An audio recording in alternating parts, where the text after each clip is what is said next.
Bonjour gang, je continue encore sur les paramètres d'entraînement. Donc, pour ceux qui n'ont pas vu les autres capsules, il y a des capsules qui ont été publiées plus tôt, il y a quelques jours. On a fait des capsules sur les paramètres comme les séries, les répétitions, les tempos aussi. C'est des bonnes capsules, des longues capsules aussi. Fait que si ça vous intéresse, on donne beaucoup d'informations. Je continue là-dessus. Donc, aujourd'hui, on va parler du rest, donc du repos en fait entre les répétitions. Puis à quel point ça va être important, puis ça va influencer finalement vos résultats. Okay? Donc, je débute ça. Le temps de repos est directement influencé, je vais prendre mon crayon bleu. Le temps de repos est directement influencé par l'intensité des exercices. Okay? Donc, c'est-à-dire que lorsque je parle de l'intensité des exercices, si vous n'êtes pas trop à l'aise avec ça, vous pouvez toujours, comme je vous disais, aller dans les vidéos avant. Donc, au niveau de répétition, on en parlait. Mais faire rapidement, l'intensité des exercices, donc, plus que je travaille en force musculaire, plus que, bien sûr, je vais avoir une charge qui va être plus élevée. Donc, le poids que j'ai sur une barre ou sur un dumbbell va être plus élevé. Donc, ça, c'est un exercice qu'on va appeler intense. Donc, plus que j'ai d'intensité, plus que j'ai de charge. Au contraire, un exercice qui va être moins intense va être plus dans la composante d'endurance musculaire. Donc, une endurance musculaire, donc un poids beaucoup plus faible parce que je ne peux pas faire 20 répétitions avec le même poids que j'ai fait mes 3 répétitions maximales, ça va de soi. Donc, mon intensité va être plus faible aussi. Okay? Donc, intensité plus faible. Bon, j'écris tout croche. Une fois que ça c'est dit, il faut savoir que les temps de repos doivent s'ajuster en conséquence. Et c'est complètement à l'inverse, donc c'est inversement proportionnel à ce qu'on a au niveau de la force et de l'endurance. Donc, c'est-à-dire que plus que j'ai de force, donc plus que je vais faire des courtes répétitions, donc des répétitions 1, 2, 3 par exemple, je vais avoir plus de repos. Et plus que je m'en vais vers l'endurance, je vais avoir moins de repos. Donc, par exemple, pour quelqu'un qui fait des séries de 1, 2, 3 répétitions, je pourrais avoir entre 3 à 5 minutes de repos entre mes sets. Okay?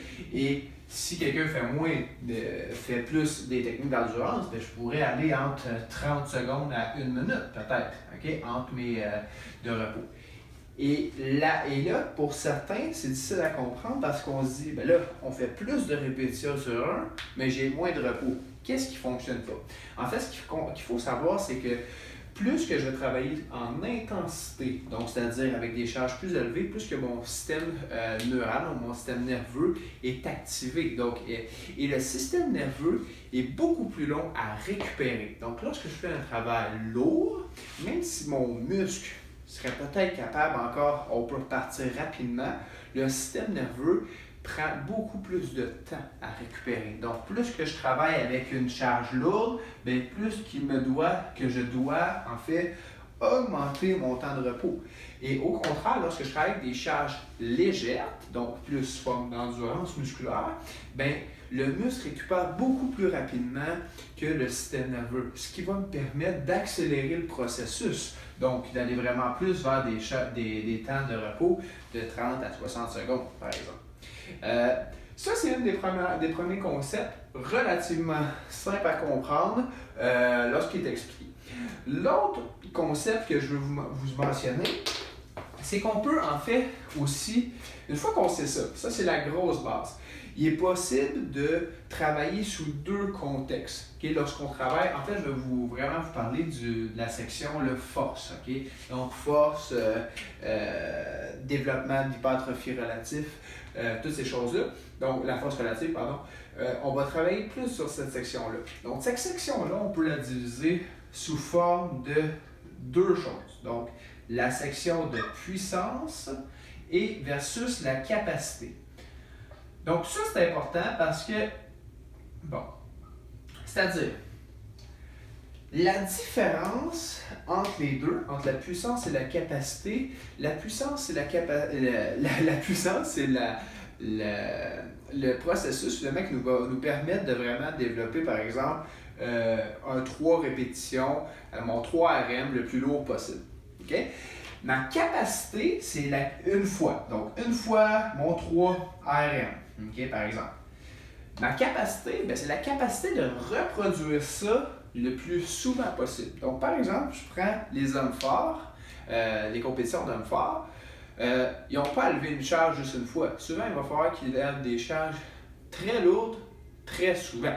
Okay? Donc ça, on va tomber dans la capacité. Donc on n'est plus juste dans de la puissance de lever une fois, comme par exemple un powerlifter. On va être vraiment plus dans de la capacité de travail.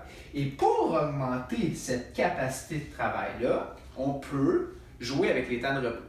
Donc, c'est-à-dire que même si ce que j'ai dit au préalable, c'est lorsque vous augmentez votre intensité, votre temps de repos doit augmenter, il est possible, dans certaines phases d'entraînement, dans certains mésocycles, pendant quelques séances, voire quelques semaines, de diminuer volontairement le temps de repos, donc de le faire passer peut-être à 1 minute, à 2 minutes, malgré le fait que je travaille avec des charges très lourdes, ou même peut-être des fois en bas de ça, pour venir vraiment travailler au niveau de la capacité musculaire. Donc ça, c'est la grosse différence à faire. Donc oui, malgré le fait qu'on travaille en force, avec une grosse intensité, il est possible d'aller chercher des temps de repos plus bas. Il faut savoir que si vous faites ça, il faut avoir une récupération qui va avec. Et ça, vous ne pourrez pas maintenir ça pendant 8 semaines de suite. C'est pour ça qu'on va cycler des microcycles, des mésocycles. Donc par exemple, on peut faire ça 3 semaines, prendre ça, revenir à des entraînements standards pendant 6 semaines, 9 semaines, on recycle ça une autre 3 semaines, ça peut être une façon de travailler.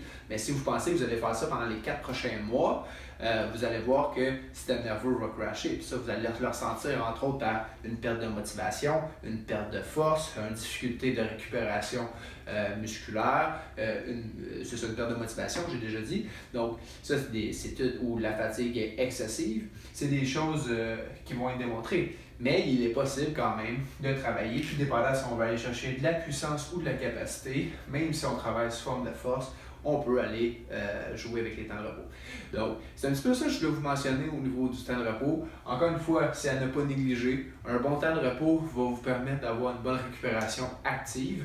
Et des fois, on veut des récupérations qui ne sont pas complètes.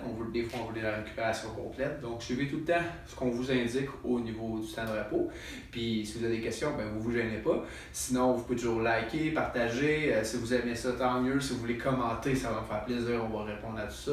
Puis sinon, ben, on va se revoir dans une autre capsule. Donc, merci bien.